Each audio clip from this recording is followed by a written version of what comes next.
జగ్గంపేటలో YCP శ్రేణులు బగ్గుమన్నాయి. స్థానిక అంబేద్కర్ విగ్రహం వద్ద పూలమాల వేసి నివాళులర్పించి అక్కడి నుంచి సెంటర్లో ఉన్న వైఎస్ఆర్ విగ్రహం వరకు కొవ్వొత్తులతో నిరసన చేశారు. విజయవాడ అంబేద్కర్ స్మృతి వనంలో దాడిని ఖండిస్తూ ర్యాలీ చేశారు. బాధ్యులను కఠినంగా శిక్షించాలని డిమాండ్ చేశారు. కూటమి ప్రభుత్వం వచ్చిన తర్వాత రాష్ట్రంలో సామాన్యుడికి ప్రాణం మీద నమ్మకం లేదన్నారు. రోజుకొకరిని వైసీపీ నేతలను హత్య చేయిస్తున్నారని మండిపడ్డారు. ఎన్నికల్లో ఇచ్చిన సూపర్ 6 హామీలను గాలికి వదిలేశారని ఆరోపించారు.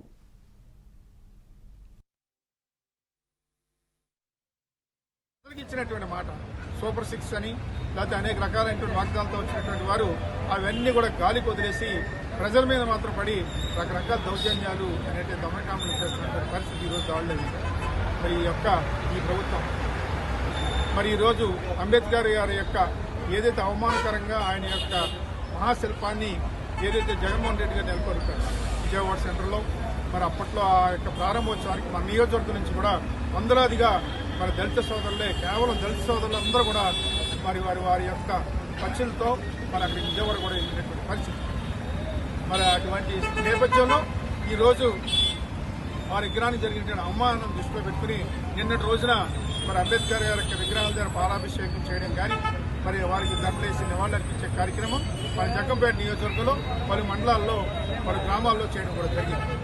అలాగే ఈరోజు పార్టీ పిలుపు మేరకు కూడా మరొక పిలుపు మేరకు ఈరోజు కొవ్వొత్తులతో నిరసన కార్యక్రమం చేయాలనేటువంటి పిలుపు ఇవ్వడంతో ఆ కార్యక్రమాన్ని కూడా ఈరోజు జగ్గంపేట నియోజకవర్గంలో మరి ఇందాక మందితో మరి అంబేద్కర్ గారి యొక్క అక్కడ విగ్రహం దగ్గర నుంచి దివంగత డాక్టర్ వైఎస్ రాజశేఖర గారి విగ్రహం వరకు కూడా మరి పాదయాత్ర చేసుకుంటూ మరి ఇక్కడ రావడం కూడా జరిగింది.